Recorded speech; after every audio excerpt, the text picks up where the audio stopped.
Gojo enjoyers, Hikari fans, Yuta nerds, Maki fanboys, and hell, even the strongest Sukuna glazers can all come together and agree on one special thing. Aoi Todo got ya!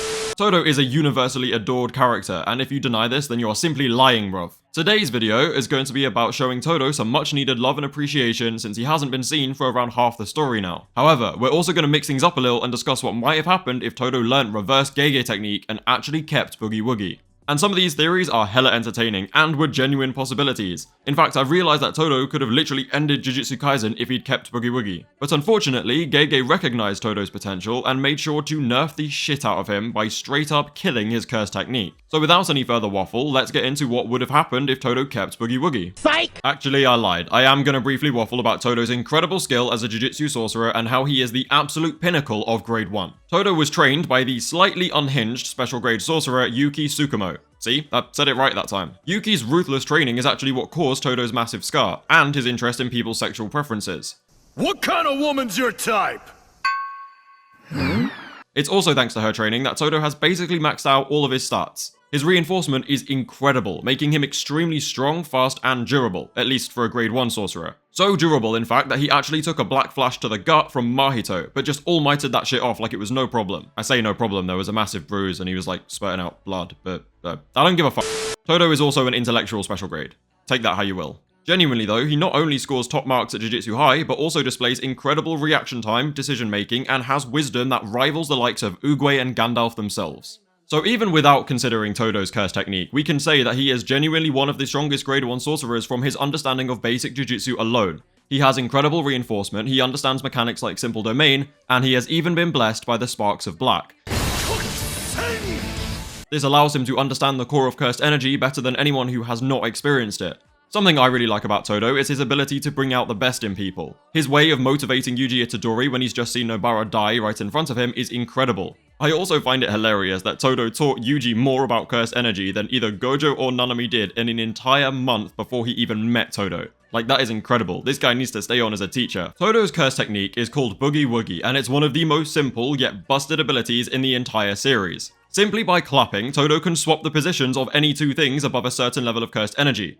This means he can swap with opponents, teammates, and even objects imbued with cursed energy. As simple as it may sound, it is probably one of the hardest techniques to use in the entirety of Jujutsu Kaisen. You need an incredible battle IQ and the ability to make split-second decisions flawlessly. I mean, Todo literally has a 530,000 IQ, and a f***ing mind palace containing his celebrity crush which he goes to whenever he needs to slow time and make a decision. That's some Sherlock level shit right here. In fact, it might be self-proclaimed, but I believe Todo's IQ is 530,000, and I will not be convinced otherwise, so go shit yourself. Despite being an incredible support character, Todo is a force to be reckoned with all on his own.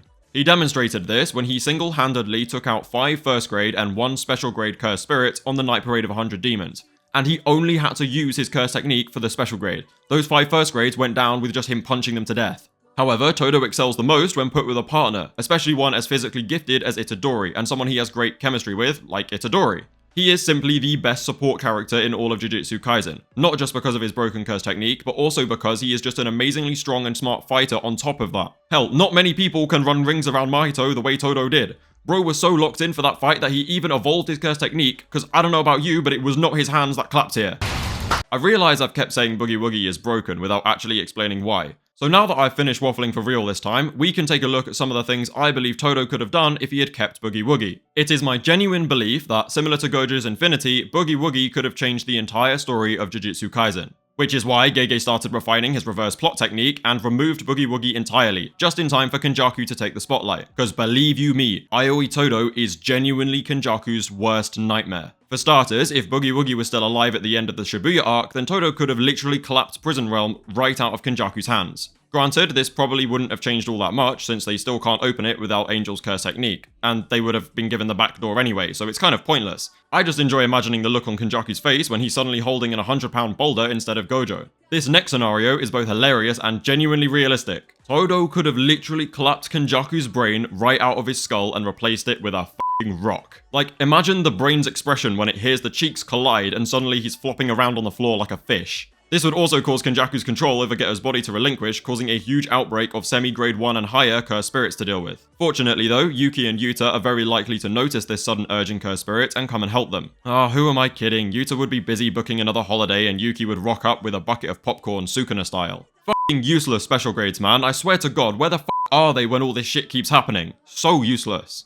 I'm gonna chalk it down to the Gege effect and just move on before I have a fucking aneurysm. The point is, Todo needed to be nerfed right before Kenjaku's entry simply because Todo wins, instantly. This is exactly what I mean when I say JJK is matchup dependent, because literally nobody there is beating Kenjaku, even Yuki. Also, Kenjaku's brain is definitely imbued with cursed energy, since it is literally his cursed technique, so stop your angry commenting, I'm like 99% sure it would work. Let's pretend, however, that Todo cannot clap the brain out of Yuji's dear mother.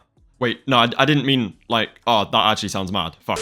Anyway, Todo could potentially wait for Kenjaku to throw an Uzumaki at Miwa and then swap them so that Kenny ends up getting touched by his own Uzumaki. I know Gojo said your own cursed energy damages you less, but I think curse manipulation may be an exception to this rule. At least it's probably not as bad, since the actual curse's power remains intact. You simply absorb, summon, and manipulate it with your cursed energy. Realistically though, this one is a bit of a stretch, but it's still incredibly fun to think about. Speaking of stretches, this one is almost definitely impossible, but it's really funny to think about, so I'ma say it anyway. Imagine Todo could clap and straight up swap Gojo and Kenjaku, so suddenly Gojo's standing there holding a cube and Kenjaku's the one trapped inside Prison Realm. Like I said, it's impossible because Prison Realm has a curse technique imbued into it which requires Inverted Spear of Heaven, Miguel's Rope, or Jacob's Ladder in order to open it. Honestly, it's a real shame Kenjaku didn't get to see Todo's technique in action, since he would really appreciate something as simple yet effective as Boogie Woogie. Realistically though, the most plausible theory here is that Todo can literally just clap the brain out. So assuming Kenjaku is defeated before starting the culling games, how would it impact the future of Jujutsu Kaisen?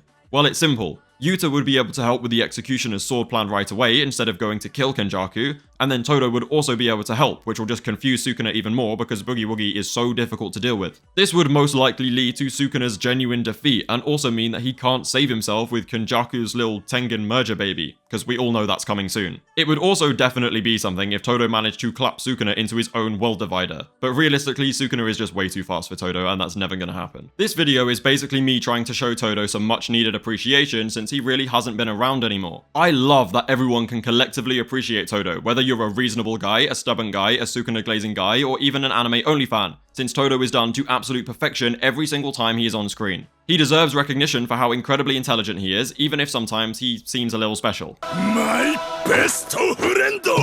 I feel it's also necessary to say that all the theoretical outcomes discussed above are simply fun and interesting theories for the sake of entertainment, and to give you something to think about. I've also been thinking of showing my ugly mug to do some reaction videos soon, because believe it or not, I've only started watching anime in the summer of 2023 and really haven't seen that many. I was thinking of catching up with the likes of Chainsaw Man, Bleach, Blue Lock, and any other highly recommended anime or manga content that are releasing new content this year, since Jujutsu Kaisen will be over soon and I quite like this whole YouTube thing, so let me know what you want me to cover. I also wanted to give a massive thank you for 1,000 subscribers. It's not even been 2 months since we started this channel and we're already growing so much. I appreciate all of your encouraging comments, and even the, less encouraging comments, I guess. So as always, please remember to like and subscribe, and then comment how shit you thought this video was. Thank you very much for watching, and I'll see you next time.